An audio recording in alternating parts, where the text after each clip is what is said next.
Resolution of forces next topic, right. उसके लिए मैं स्लाइड शेयर कर रहा हूं आपके साथ।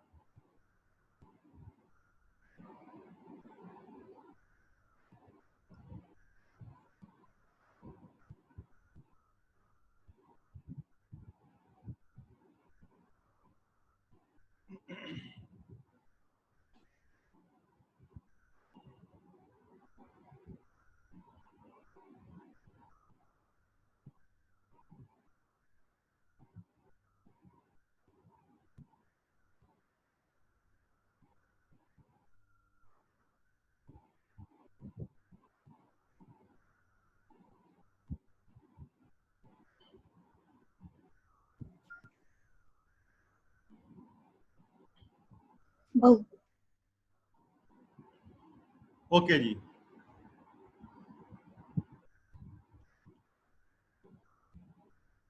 Resolution of forces. इससे पहले हमने देखा था कि अगर हमारे पास टू वेक्टर्स हों, टू और मोर देन टू, और अगर हम उन्हें ऐड करें we get single vector, single resultant vector.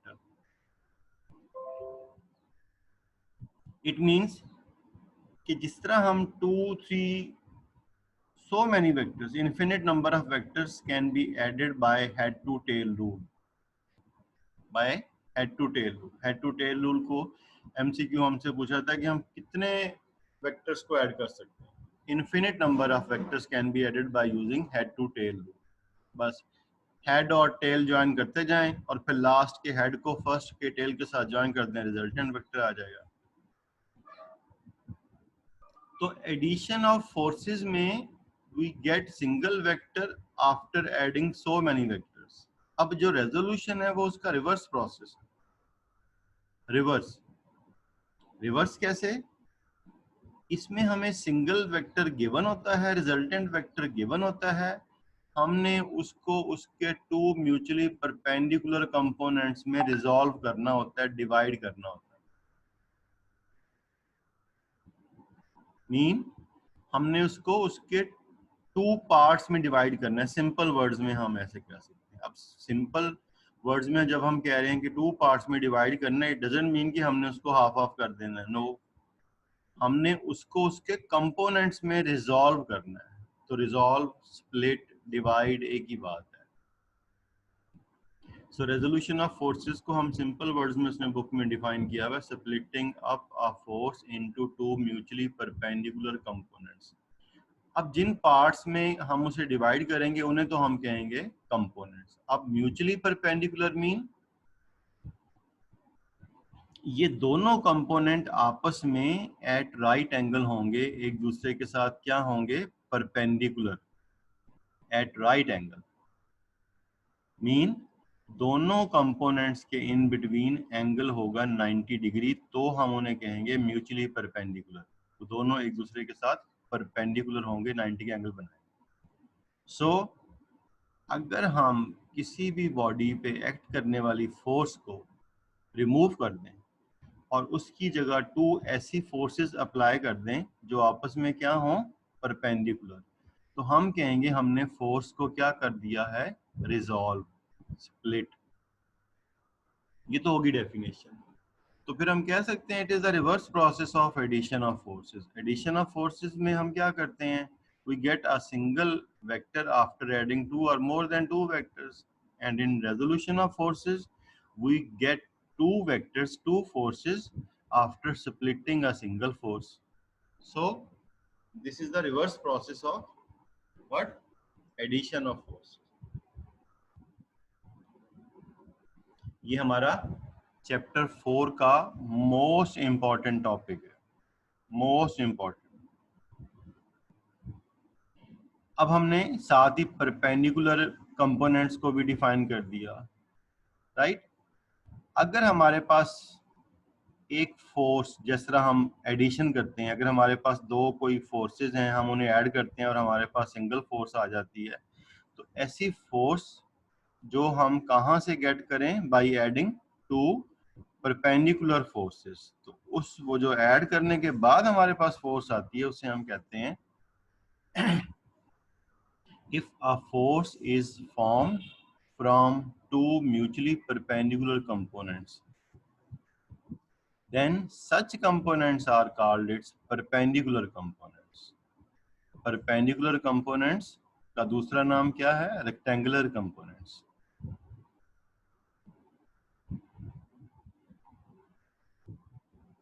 अब जैसे ये एक फोर्स है, ये यहाँ एक बॉडी है, यहाँ उस पे ये एक्ट कर रही है, ठीक है। हम इस फोर्स को यहाँ से रिमूव कर दें। अब ये जो फोर्स है ये बॉडी पे एक्स एक्सिस या वाई एक्सिस के अलोंग एक्ट नहीं कर रही, other than X axis Y axis act कर रही है। तो नॉर्मली हमें फोर्सेस को रिजॉल्व करने की कब जरूरत पड़ती है? जब कोई फोर्स एक्स और वाई एक्सिस के अलोंग एक्ट ना कर रही हो। अब ये देखें, ये एंगल बना रही है थीटा, ये बॉडी है, ये बॉडी है।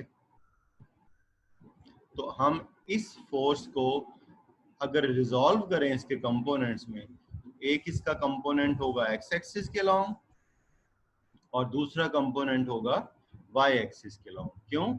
एक्स एक्सिस और वाई एक्सिस में एंगल क्या होता है? 90 डिग्री। तो ये जो दोनों हैं ये अब कौन से कंपोनेंट्स बन जाएंगे? Perpendicular components.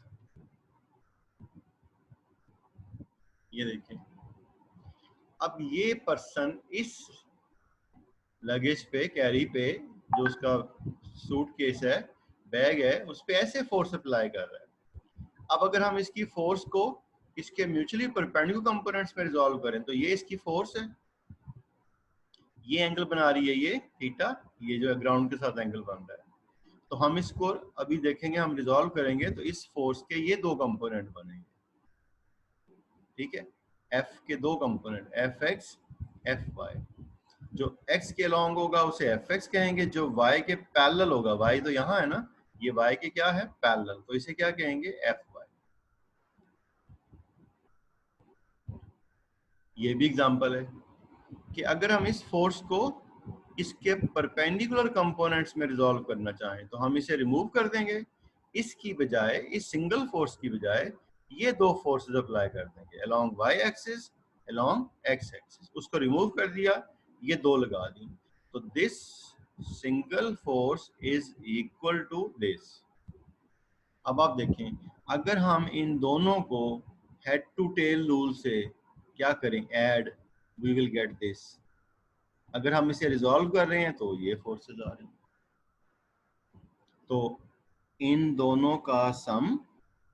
अब देखिए, अगर हम इन्हें हेड टू टेल रूल से ऐड करें, फर्स्ट वेक्टर इसको ले लें, सेकंड वेक्टर, ये जो सेकंड वेक्टर है ये कहाँ ड्रॉ करेंगे? यहाँ, ऐसे, यहाँ पे, यहाँ इसका हेड आएगा, उसके हेड को इसके टेल से ज्वाइन करेंगे तो ये रिजल्टेंट वेक्टर आ जाएगा हमारे पास। ये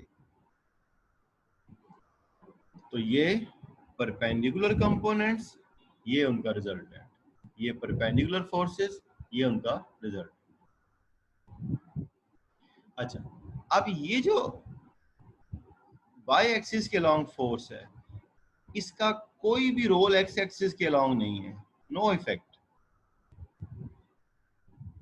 ये जो फोर्स है ना, ये, इसका कुछ इफेक्ट एक्स एक्सिस के अलोंग हो रहा है, कुछ इफेक्ट वाई एक्सिस के अलोंग हो रहा है, but this is a vertical force. This force has no influence along x axis. ये x axis के along है, this force has no influence along y axis, just ये force. This force has both the influences along x axis, along y axis, but these are the forces which are along a particular x or y axis. So that is why they are only along x axis and only along y axis. तो वो सिर्फ क्या करेंगे? अपनी line के along act करेंगे और उनका इन्फ्लुएंस भी बिल्कुल वही होगा। जैसे हम अगर एक रूम के कॉर्नर में खड़ा होकर कॉर्नर की तरफ देखें तो हमें थोड़ा थोड़ा दोनों तरफ नजर आता है, रूम पूरा हम कवर कर सकते हैं। लेकिन अगर हम एक कॉर्नर में देख के दूसरे कॉर्नर की तरफ देख रहे हैं और खड़े भी कॉर्नर में और स्ट्रेट देखें तो हमें रूम की जो दूसरी साइड है वो कम नजर आती है। तो बिल्कुल इसी तरह इन फोर्सेस का दूसरे एक्सिस के अलोंग इन्फ्लुएंस नहीं है, इसका दोनों के अलोंग।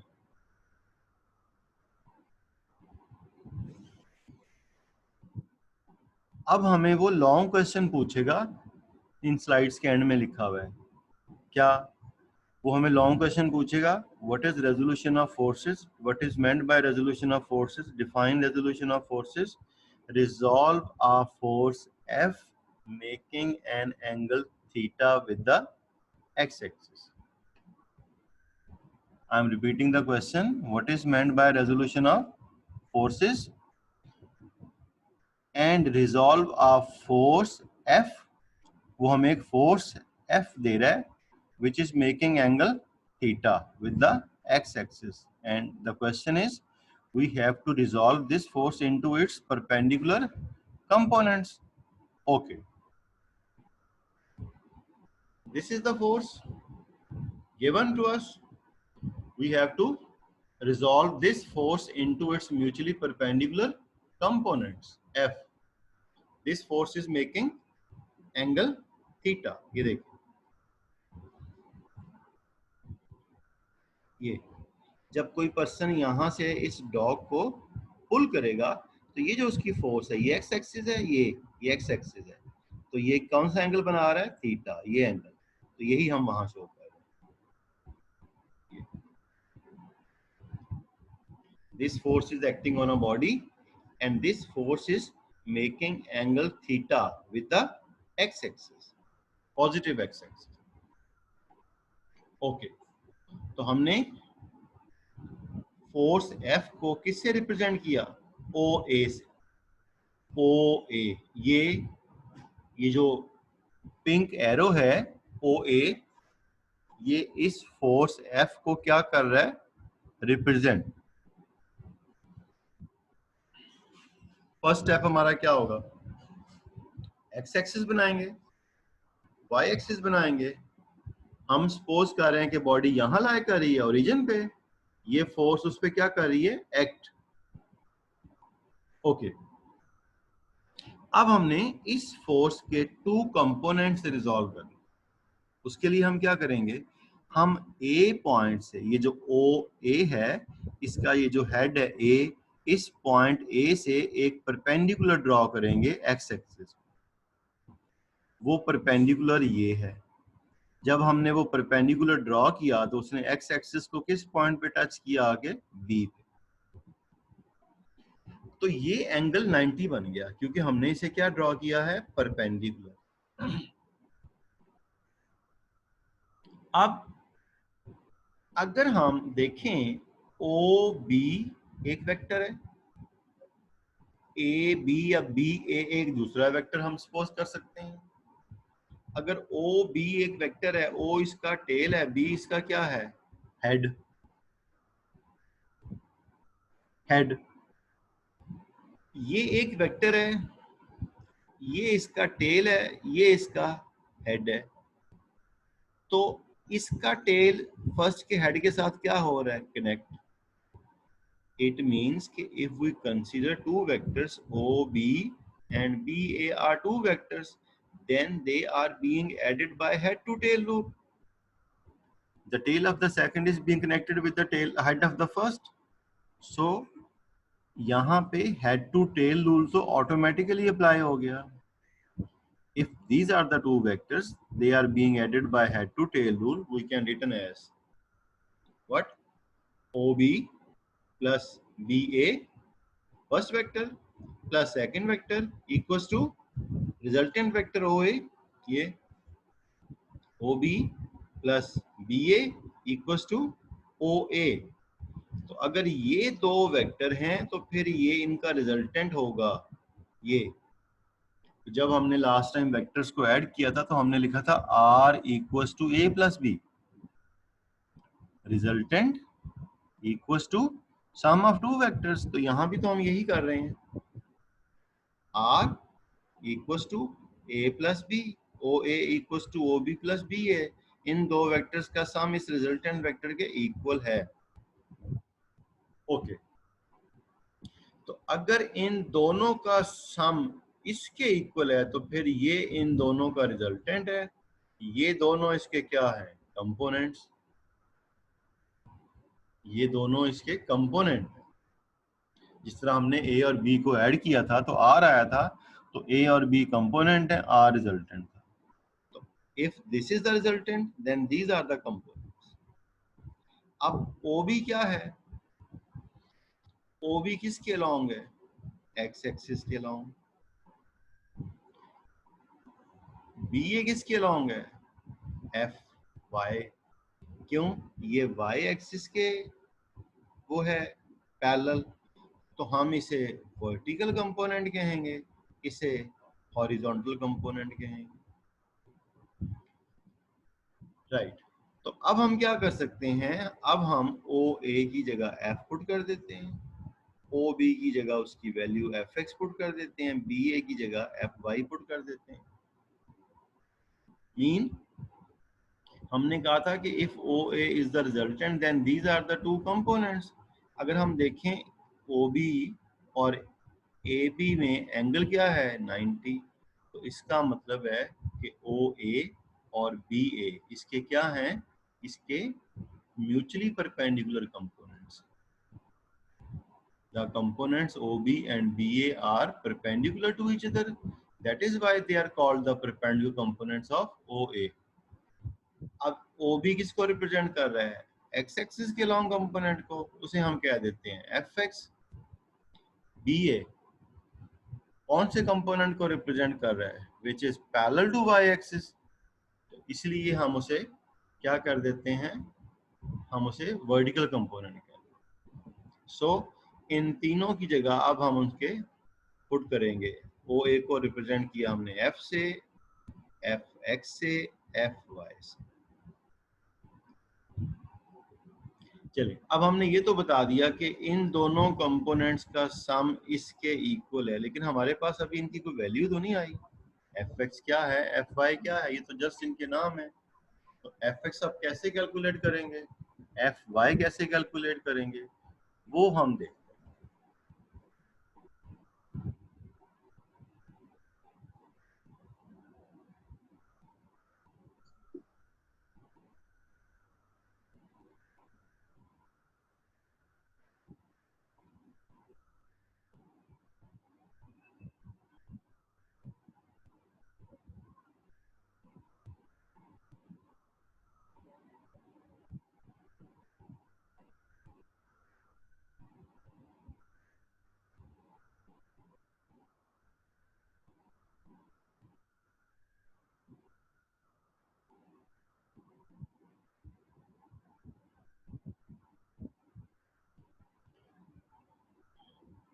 बुक में अगर आप इसी टॉपिक जो हम कर रहे हैं रेजोल्यूशन ऑफ फोर्सेस, वो पेज देखें, अगर उस पे आपको कॉर्नर में ये बॉक्स नजर आ रहा है, ट्रिग्नोमेट्रिक रेशियोज। अब ये एक राइट ट्रायंगल है, राइट ट्रायंगल, ये इसमें राइट एंगल है। राइट एंगल के जो अपोजिट साइड होती है उसे कहते हैं हाइपोटेन्यूज, हाइपोटेन्यूज। ये एंगल गिवन है हमें थीटा, इसकी कोई वैल्यू है 10, 20, 30, 40 डिग्री, कुछ भी।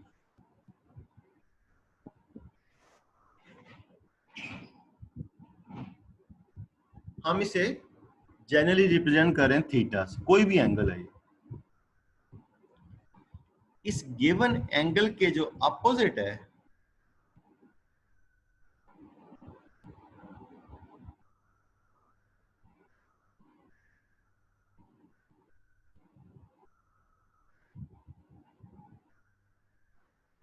इस गिवन एंगल के जो अपोजिट साइड है, ये गिवन एंगल, इसके सामने जो साइड है, इसे हम कहते हैं परपेंडिकुलर।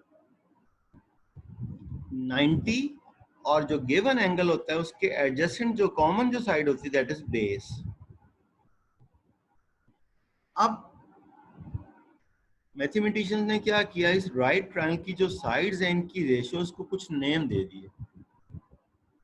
अब जैसे हम कहें कि परपेंडिकुलर टू हाइपोटेन्यूज रेशियो, ये परपेंडिकुलर टू हाइपोटेन्यूज, यानी कि BC और AB इन दोनों की रेशियो ले लेंगे, BC ओवर AB। तो इस रेशियो को उन्होंने नाम दे दिया साइन ऑफ थीटा, इस एंगल का sine theta. Sine complete spelling sir होता है। लेकिन हमें कैसे पता लगेगा परपेंडिकुलर ऊपर आना है? अगर गिवन एंगल होता ना यहाँ यहाँ, ये थीटा कहाँ लिखा होता, जी। यहाँ, तो फिर हम किसे कहते हैं परपेंडिकुलर, इसे। हमने क्या रूल बनाया है, 90 के अपोजिट जो साइड होगी उसे क्या कहेंगे हमेशा, हाइपोटेन्यूज। और जो जी। जो एंगल यहाँ लिखा होगा, जो एंगल उसके अपोजिट जो होगा उसे परपेंडिकुलर कहेंगे। अब हम यहाँ थीटा कह रहे हैं तो ये परपेंडिकुलर है, अगर हम यहाँ थीटा लिख देंगे, यहाँ थीटा लिख देंगे, तो ये हमारा क्या बन जाएगा, परपेंडिकुलर। फिर यहाँ थीटा होगा और ये 90 होगा, तो फिर ये क्या बन जाएगा, base. So perpendicular to hypotenuse ratio, उसे हमने क्या नाम दे दिया, sine theta. Base to hypotenuse ratio को उसने नाम दे दिया कोसाइन, और शॉर्टली उसको हम कहते हैं कॉस। कंप्लीट होता है cosine. Perpendicular to base tan, tangent होता है टेन। अभी इसमें बस हमारा 9th में इनका सिर्फ इसी एक टॉपिक में थोड़ा सा यूज है। 10th में हमारे पास ये जो है पूरा टॉपिक है, ये चैप्टर है मैथ में, तो वहाँ हम इसको डिटेल से भी डिस्कस करते हैं। तो ये जो 3 रेशियोज हैं, ये क्या है ratios, these are the ratios between sides of a right triangle. ठीक है ना, perpendicular to hypotenuse, base to hypotenuse, perpendicular to base. तो ये जो हमारे पास राइट ट्रायंगल है, इसकी जो साइड्स की रेशियोज हैं, ये रेशियोज, इनको ये जो नेम दे दिए, ये इनको उसने क्या नाम दिया है, ट्रिग्नोमेट्रिक रेशियोज। बेसिकली मैथ्स की एक ब्रांच होती है trigonometry, in which we discuss right triangles. Geometry में तो हम कंस्ट्रक्शन करते हैं ना, और ट्रिग्नोमेट्री में हम क्या पढ़ते हैं, क्या डिस्कस करते हैं, just right triangles. So trigonometry is a branch of mathematics in which we study right triangles. तो trigonometric ratios क्या हैं? The ratios between any of its two sides of a right triangle. Right triangle की 3 sides हैं, उन 3 में से किसी 2 sides की रेशियो को हम क्या कहते हैं, trigonometric ratio। और वो कितनी है टोटल, 3, साइन, कोसाइन, tan। तो इन्हें हम कहते हैं ट्रिग्नोमेट्रिक रेशियोज। ओके सर इससे पढ़ते कैसे हैं, साइन जी, साइन, कुछ लोग इसे सिन भी बोलते हैं और जी, सर उसे सिन तो कॉस, बनाओ कॉस कॉस थीटा, और वो टेन थीटा। बेसिकली जी। कंप्लीट वर्ड्स तो ये है, साइन है, इसमें सिर्फ ई मिस किया है। कोसाइन में INE हमने उसको मिस किया है, और टेंजेंट में TANGENT टेंजेंट, लेकिन उसको शॉर्ट फॉर्म उसकी साइन, कॉस, टेन। अब हम इसी ठीक है सर। चीज को यूज करेंगे यहाँ।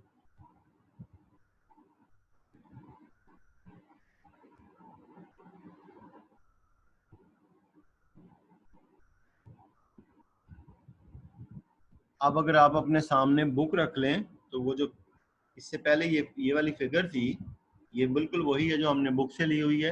अब हम यहाँ तो ये सामने रखेंगे, फिगर आप बुक से देख सकते हैं। अब अगर आप देखें हमारे पास जो बुक में फिगर है OAB या OBA कह दें, this is a right triangle. अब हम वही जो भी हमने डिस्कस की है ट्रिग्नोमेट्रिक रेशियोज, वो हम इस पे अप्लाई कर रहे हैं। हम क्या करते हैं, हम इसके बेस और हाइपोटेन्यूज की रेशियो लेते हैं। ये तो ये क्या है, बेस fx, ठीक है, ये क्या है, हाइपोटेन्यूज, इक्वल्स टू। अब इनकी रेशियो लेने का मतलब है, अगर हम इनकी वैल्यूज ले लें, OB ओवर OA, ठीक है, अब दरमियान में से जब हम इसे निकाल देंगे ओ बी ओवर ओ ए को, तो बेस और हाइपोटेन्यूज की रेशो को हमने क्या नाम दिया हुआ है? Cos theta. Cos theta.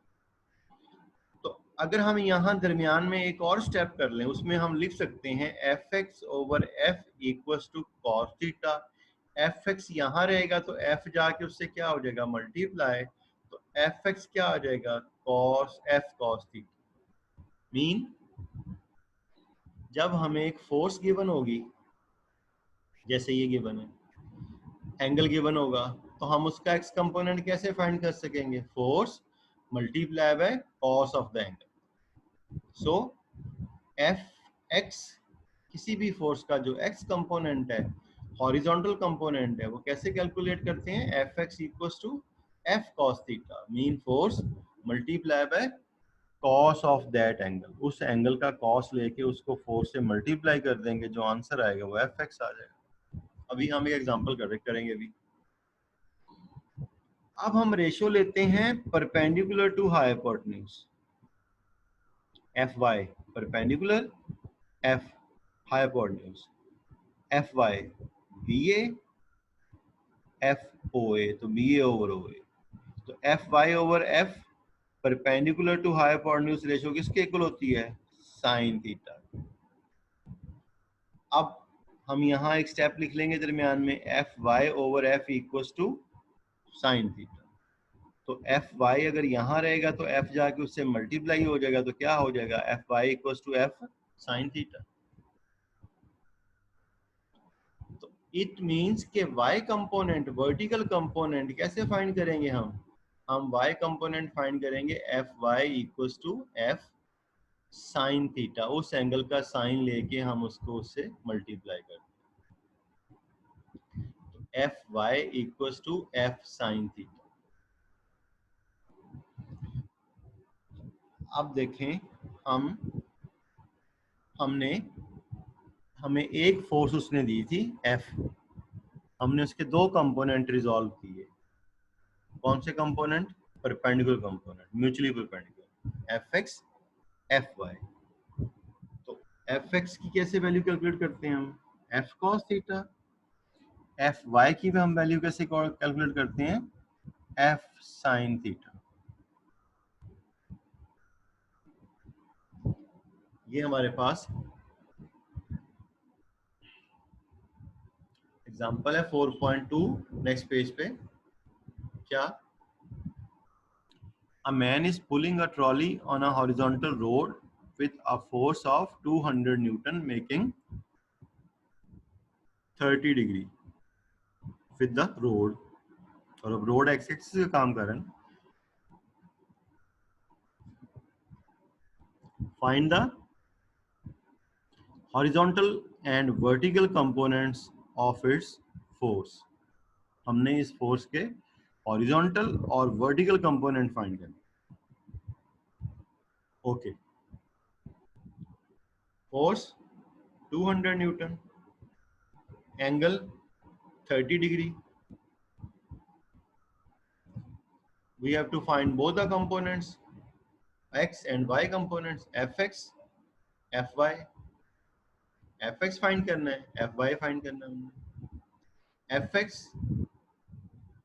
का फॉर्मूला क्या होता है? f cos theta। Put the values, f 200, cos theta क्या है? 30, cos 30। तो अभी हमने देखे कि ऊपर टेबल आया था, यहाँ पे हमारी बुक में भी है, ये 30 और ये cos, ये वैल्यू ये। तो अगर हम कैलकुलेटर से करें cos 30, वो भी हमें वैल्यू दे देता है, वो वैल्यू यहाँ पुट कर देंगे। क्या? 0.866, 200 multiply by this value, this is the value of cos 30। Calculator पे cos की होती है, वो हम करेंगे प्रेस, उसके बाद 30 प्रेस करेंगे, इक्वल टू करेंगे, तो वो हमें डेसिमल में वैल्यू देगा। वो जो टेबल में वैल्यू लिखी हुई है हमारी बुक में, वो भी डेसिमल में है।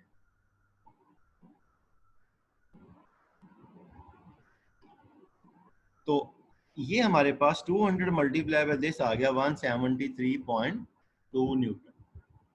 और इसी तरीके से हमारे पास ये सेकंड कंपोनेंट आ गया, वर्टिकल कंपोनेंट Fy। इसका क्या फॉर्मूला होता है? F sine theta, F 200 sine theta कितना हमारा 30 साइन 30। साइन 30 की अगर आप वैल्यू लें कैलकुलेटर से या टेबल से, दैट इज 0.5। 200 मल्टीप्लाई बाय 0.5 ये हो जाता है 100। It means the force 200 Newton which is acting on a body along 30 degree with the x-axis। उसके कितने कंपोनेंट? सर जी सर कैलकुलेटर पे साइन और कॉस और टेन के ऊपर -1 भी लिखा होता है, लिखा हुआ है। आपने सिर्फ की को प्रेस करना है, वो तो की के ऊपर लिखा हुआ है ना, यानी कि वो जो सरफेस ही होती है की पे तो नहीं लिखा हुआ है ना। नहीं कैलकुलेटर की जो हर की होती है ना, ये दो काम करती है। अगर हम इसे बगैर कोई चीज और प्रेस किए इसको प्रेस करेंगे तो ये वही काम करती है जो की के ऊपर लिखा हुआ है। और अगर हम शिफ्ट प्रेस करने के बाद किसी भी की को प्रेस करते हैं तो ये वो काम करती है जो उसके साथ ऊपर लिखा होता है, जो साइड पे करके लिखा होता है। समझ गए ना? ठीक है सर। जी हमने इसको, जब हमने सिंपल की को प्रेस करना है, आप अभी करके देख लें, साइन 30 लिखें कि साइन प्रेस करें फिर 30 टाइप करें, साइन 30 0.5 आ जाएगा। 0.5। हाँ, जी उसे 0.5 ही कहते हैं। ठीक है, पता है सर। हाँ, जी पढ़े लिखे लोग उसे 0.5 बोलते हैं। ओके, सो तो ये हमारे पास जो हमें फोर्स थी, हमने उसके 2 कंपोनेंट रिजॉल्व कर लिए। अब इसमें वो हमसे शॉर्ट क्वेश्चन क्या पूछ सकता है, हमारा जो आज का टॉपिक था, हमसे वो रेजोल्यूशन ऑफ फोर्सेस की डेफिनेशन पूछ सकता है शॉर्ट क्वेश्चन में। Define resolution of forces, book में उसने डेफिनेशन हाईलाइट की हुई है। ठीक है, और जो वेरी फर्स्ट पैराग्राफ है उसमें परपेंडिकुलर कंपोनेंट्स की डेफिनेशन उसने बुक में हाईलाइट एज सच कर दी हुई है। आप भी कर सकते हैं, मैंने स्लाइड्स में भी लिखी हुई है। सेकंड लाइन में लिखा हुआ है, if a force is form from two mutually perpendicular components then such components are called its perpendicular components. तो कंपोनेंट। ये हमारा हो गया second short question. Third short question हमारा इस पेज पे इस टॉपिक का होगा, डिफाइन ट्रिग्नोमेट्रिक रेशियोज। ये जो बॉक्स में लिखा हुआ है फिगर से ऊपर जो है वो डेफिनेशन है, फिगर से ऊपर ऊपर, और नीचे वो 3 ट्रिग्नोमेट्रिक रेशियोज लिखी हुई हैं। अब हमने याद रखना है कि साइन होता है perpendicular to hypotenuse ratio. MCQs में हमसे पूछेगा, ठीक है, ये एमसीक्यूज में पूछेगा 3 रेशियोज। तो इसका जब हम पढ़ेंगे आगे कभी उसमें स्कूल में, तो इसका एक वो सेंटेंस भी होता है, some people have curly brown hair through proper brushing, उससे वो फिर ये याद भी हो जाता है। सर ट्रिग्नोमेट्रिक का पूरा बॉक्स याद करना है, नो नो उसकी वो भी बनानी है डायग्राम। नो, जो डायग्राम से ऊपर ऊपर है वो उसकी डेफिनेशन है बस। उसमें आपने ये ठीक है लिखना नहीं सर। है, ये नहीं लिखना कंसीडर अ राइट, बस उससे पहले पहले। लेकिन सर उसमें तो लिखना नहीं ट्राइगोनेट ट्रिग्नोमेट्रिक, ट्राइगोनोमेट्रिक ट्रिग्नोमेट्रिक, इसका नाम तो कहीं आया नहीं है। the ratios between any of its two sides of a right angle triangle are called trigonometric ratios। ठीक है, अच्छा हाँ। ठीक है। और सर वो आगे लिखना है सच है साइन कोसाइन हाँ, वो वगैरह। बता सकते हैं, उनके 3 के नाम आप बता सकते हैं, they are sine theta, cos theta, tan theta. ठीक है जी, अब हमारी क्लास का टाइम ऑलमोस्ट हो गया कंप्लीट, तो अल्लाह हाफिज। ये आज बहुत सारे लोग ओके सर एब्सेंट थे। Thank you. ओके जी, अल्लाह हाफिज। अल्लाह।